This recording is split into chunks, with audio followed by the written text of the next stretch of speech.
Well, Den of Thieves is now in theaters, came out this weekend, and, well, here we are, me reviewing it.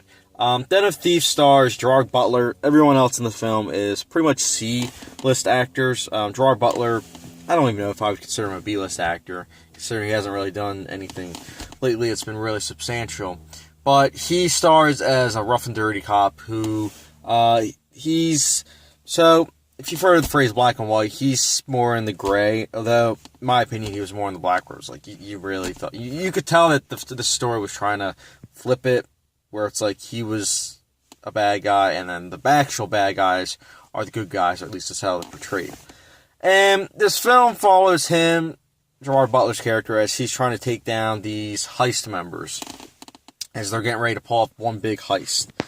Now, this film is very similar in terms of premise and attempt of heists, such as Heat. And the second-rate version is The Town. And The Town's a great movie, not a masterpiece like Heat, but Den of Thieves is a third-rate version of Heat. Unfortunately, the C-list acting isn't the only problem with this film.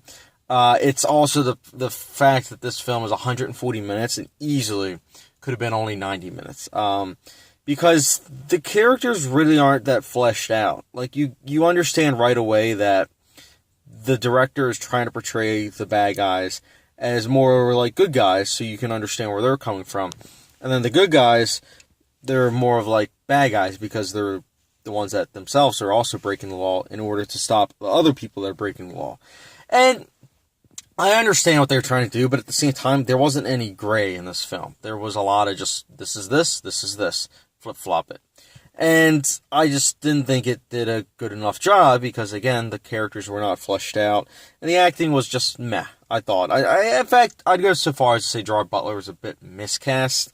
He had some entertaining lines, but I don't know. I thought he was just meh. The action scenes themselves, they really weren't that exciting either, unfortunately. This film, just in terms of suspense, it was stretching the rubber band way too far back, so that by the time, it finally went off, it did not work, because by that time the suspense had already, bounced back in our faces, so it wasn't even suspenseful, unfortunately. Yeah, the predictability, there are so many things that this film just either did not take advantage of with such an interesting possible premise, or it just fell flat on its face altogether. But I will say the one bright spot is that Ice Cube, I forgot to mention Ice Cube's son is in this film, and he wasn't excellent, but I think that he definitely has a chance to do something much in the same way that Ice Cube did with acting. So I think that's a bright spot of the film. But overall, Den of Thieves, you won't remember it in 2 days, guaranteed. Maybe not even a day. So I'll be giving Den of Thieves a 2 out of 5 star rating overall. Honestly, this film, in a month or so, if someone asked me, what'd you thought of Den of Thieves? I'd be like, I barely remember it. Just a third-rate version of Heat. That's all I would say. But, yeah, 2 out of 5 star rating for Den of Thieves. And if you guys have seen it, let me know your thoughts in the comment section down below. And as always, thank you very much for watching. Don't forget to hit that subscribe button. Catch you guys later.